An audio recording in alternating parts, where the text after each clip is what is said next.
Christmas, adult Sunday school leaders. Hey, it's that time of year. It's a very busy time of the year. It's the Christmas season, but we have a job to do every week, don't we? Let's look ahead and see what's coming up this week.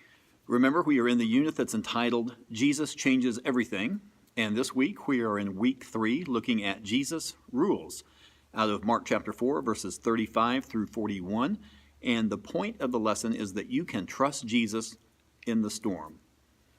Well, this week we are continuing in the same chapter that we left off last week, in Mark chapter 4. And we're at the story here where Jesus calms the storm. This should be a pretty familiar story to you and probably to most of your students if they've been in church for any length of time. Actually, probably have heard this story. So we notice that this story is not mentioned in the Gospels of Matthew or in Luke. Now, in the first verse of our text, in verse 35, we see it says, on that day. What day are we talking about?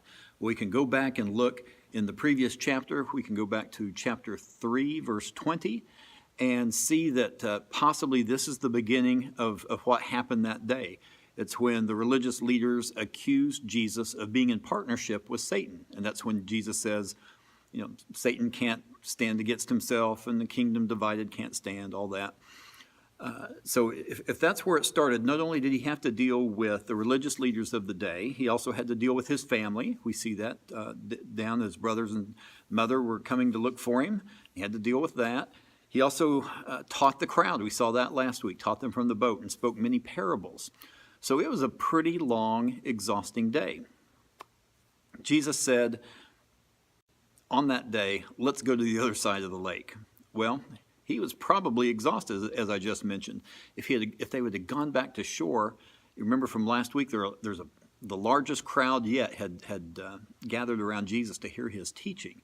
Had they gone back to shore, the crowds would have probably overwhelmed him. And just like a celebrity, they'd just be constantly asking questions, all that. And it shows his humanity here. Jesus needed his rest and his time away. So they set sail for the other side of the lake. What happened then? Well, a storm comes along. We're on the Sea of Galilee. It's about 13 miles long, about 7 to 8 miles wide. Relatively small body of water, but it's about 150 feet deep or so. And it's surrounded by mountains. I think there's a pass, some opening on the north and the south side, so it allows for storms to come up very quickly, very suddenly, and they can just pop up without much warning. Now, some of the disciples we know, as we look back in that first lesson about Jesus calling, some of these disciples were fishermen, and we know that they fished at night, so we know that they're familiar with the Sea of Galilee and these storms.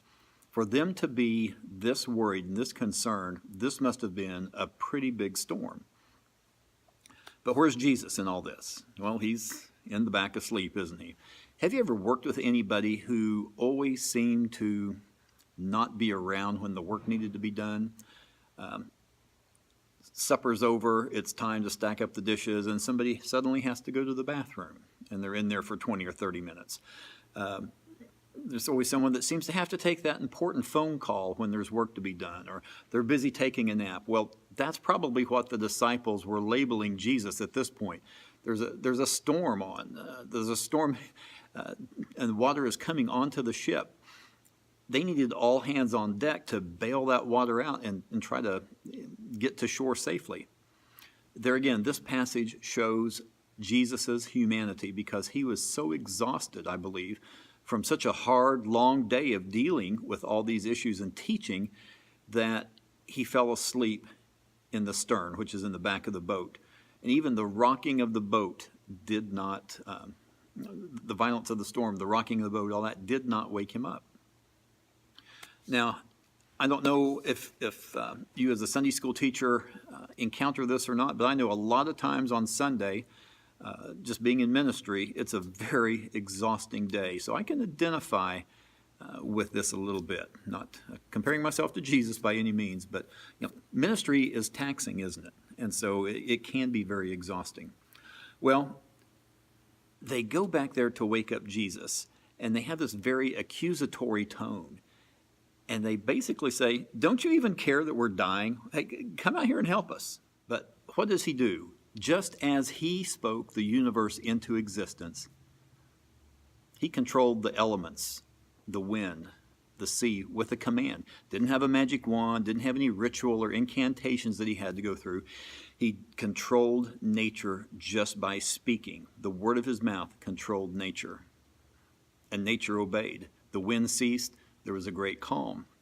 And then he turns around and rebukes the disciples. Why are you still so afraid? And that the Greek word that comes across afraid literally means, why you guys are a bunch of cowards. That's how it would be interpreted in modern day language. Have you no faith? Because here's what's happened. The disciples have followed Jesus. We're 4 chapters into the Gospel of Mark here. They followed him. They've seen these miracles, but it still hasn't sunk in yet exactly who Jesus is. And that's why they ask the question, who is this that even the wind and the sea obey him? Now, to me, the application is pretty straightforward. If you've heard the sermon, if you've heard another Sunday school lesson on this, you know this, don't you? In the storms of life, Jesus is right there with us. He has the power to intervene and to calm those storms. True, true, true. That's all true. Here's some other things maybe to think about along this lesson.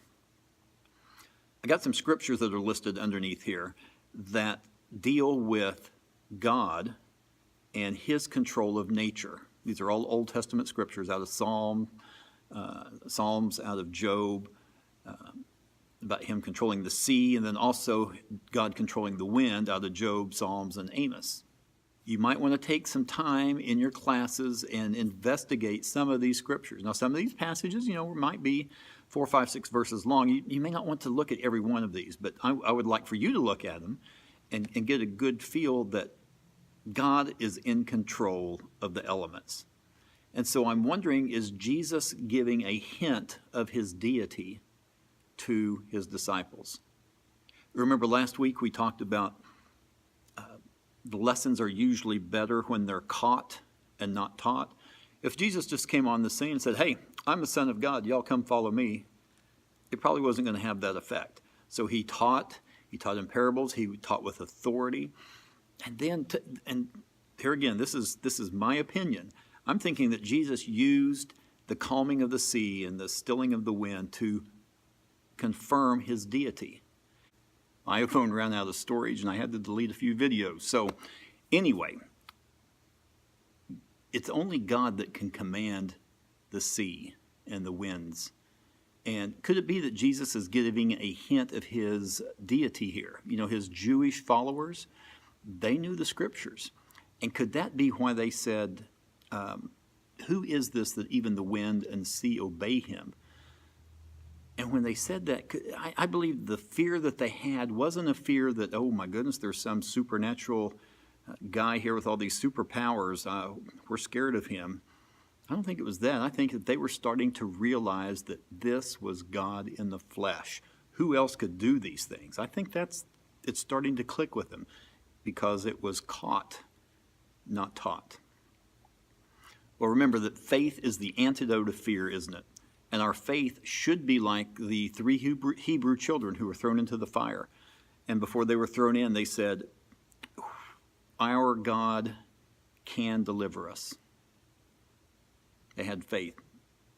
Our God can deliver us. But even if he doesn't, we will still worship him and only him.